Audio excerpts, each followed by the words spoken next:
It's so wonderful to be here today and to see this most beautiful landscape. I'm having a very bad case of storage envy. I want what you've got. I want a heritage levy. I want a council that's proud of its heritage and is wanting to invest in it. I know these achievements are not just driven by councillors. It's all of you in the room who maintain public enthusiasm and confidence for conserving and interpreting heritage. So I just congratulate you all, and I'm quite sure this fantastic building is going to set you up for the next century of really engaging programs. So my talk today, it's really telling you how to suck eggs, I think, because everything that we do in community museums in a way is about sharing stories. So you all know what public programs are about. They encompass a whole range of activities, talks, lectures, demonstrations, curriculum-linked education programs, performances, tours, field trips. And there's a subset of public programs which are the more informal conversation-based programs. We know that those kind of conversations are part and parcel of every museum visit. We all have had the experience of going to a heritage house or being in a museum exhibition and seeing people standing there and looking at the display and remembering their own object stories as they relate to the things that are on display. And this is really the substance of what I want to explore with you today. So I've got a few slides just to kind of tell you some of the programs that I've been involved in, and then we might have a bit of a workshop activity which we can build around the objects that you've brought along, and hopefully we'll have enough time for you to share some of the object stories that you've brought with you. So I guess I just want to reinforce that community museums have a very special niche in the ecology of museums because they exist in a much closer relationship with their community and with their audiences. And of course, I think community museums have an incredible freedom to be innovative and to get things off the ground without too much bureaucracy and faffing about. And that means that the sorts of programs I'm talking to you about today can be done, really easily and creatively. They don't take a lot of money. They just take a passion for the objects that you're caring for and a willingness to kind of share those stories and listen to community stories, because the essence of this is that it is about a conversation. It all comes down to the power of show and tell, which, as we know, as every kindergarten teacher knows, is a very powerful way of giving people space to share their story and also building a conversation around those stories. It's an important ingredient of the changing landscape of museum visitation, where just going to look at things in showcases or look at an in situ display isn't enough anymore to engage visitors that are now coming to our museums with a much more finger active, trigger finger, rapidly changing digital screens, multitasking between the iPhone and the tablet and the TV remote control. So standing for hours looking at museum displays, we're coming to realise isn't enough to engage our visitors.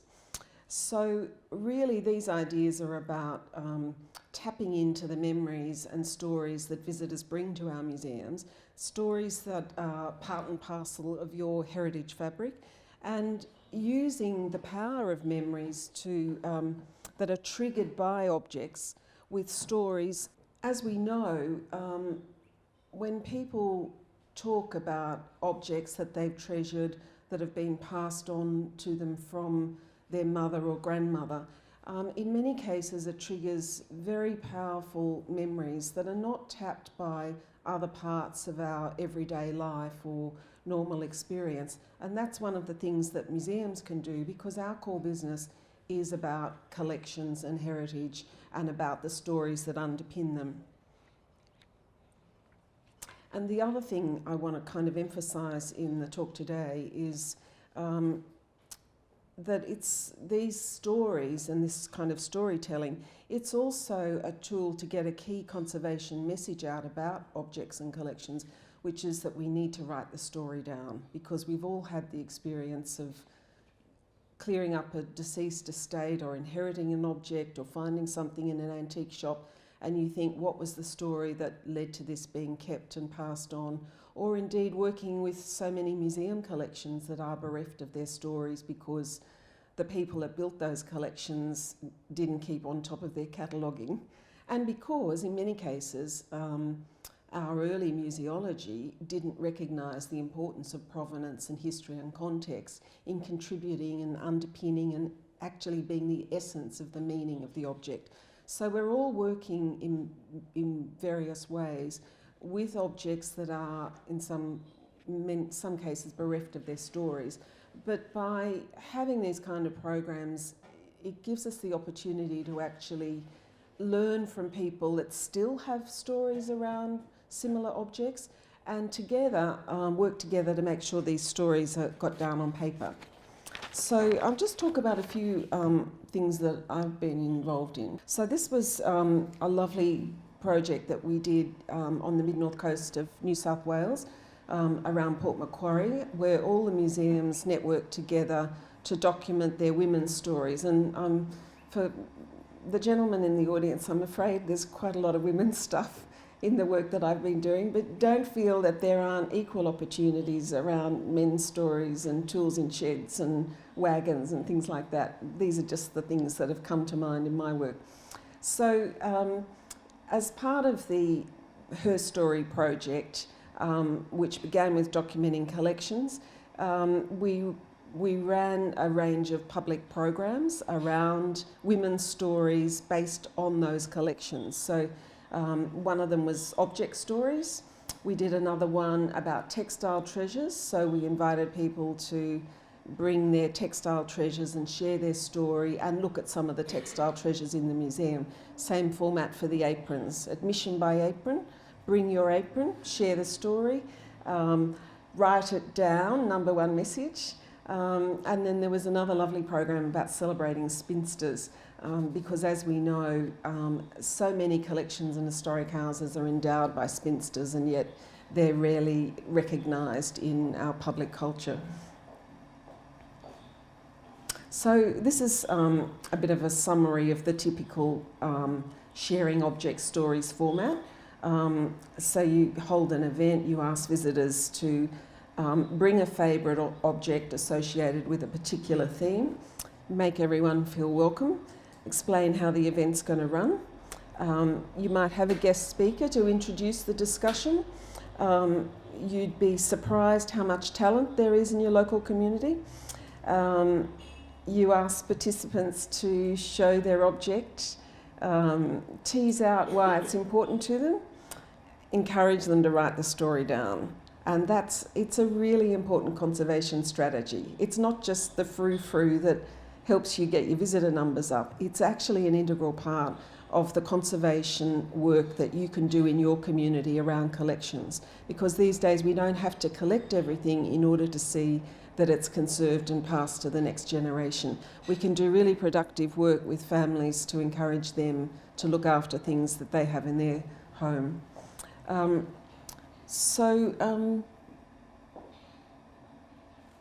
working on a new museum project in Orange, and we've been having a similar version of these object stories, calling for the community to bring along objects for our object casting calls, as we're calling them. And the first one we had was around food and recipes and kitchen implements. And that's partly because we're doing a project around food and produce in the region at the moment. So we had the legendary Merle Parrish, who, I don't know if any of you saw her on MasterChef. She's a famous CWA cook and show judge, and so she gave a really beautiful introduction to the event and spoke about her life in this village called Cudal, and also got the object stories going by bringing along two favourite kitchen implements. One, her wooden spoon, and you can just tell how many cakes it's made when you look at how worn it is, and the other, her icing knife, which God knows how many cakes that's iced, inherited from her mother and before that her grandmother. It's a third generation icing knife. Now these are not the sort of objects that the community is typically going to offer to donate to your museum, but we found these things really powerful, and we've put in a bid for Merle's wooden spoon and icing knife when she's ready to go up to the great cake making tower in the sky.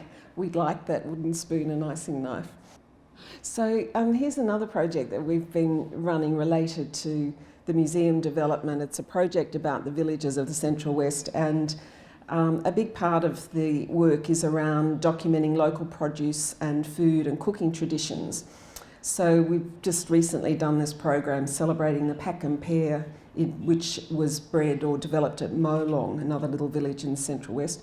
We had Merle Parrish come and make a new pear and spice cake as part of the morning tea and the whole event celebrating the Pear. And she demonstrated the cake, and then it was really quite hilarious because the cake stuck to the bottom of the tin. And everyone was just so relieved and charmed.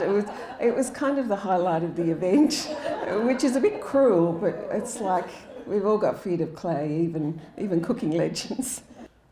So this is our exercise for today. So I'd like you to break up into each table and have a chat about what kinds of object-based conversations you might develop. Pick an object, a story or a theme. Have a chat about what the concept is. Think about an event or an occasion you can relate it to. Who your audience is and your program partners, if that's relevant, and how you might market it. And then if we've got time, we'll just have a quick snapshot from each table to hear about your best object story conversation idea. I'm so charmed and interested in all your ideas, and I really hope a few of them will come to fruition, because I can see from the conversation you've been having, it's actually bringing out the light bulbs and creating the stories and ideas about relating objects to contemporary life and using them to animate and help us to look again at what's in our collections, because there's nothing like bringing out that teapot and having a really good look at it and thinking about all its spatial and cultural and historic and contemporary connections to see it in a whole new light. So well done, all of you. I just want to thank you all for what you've contributed to today. I did have some other things to say, but there is a handout. Did we? Yeah, you've got the handout. So most of it's in the handout. Thank you so much.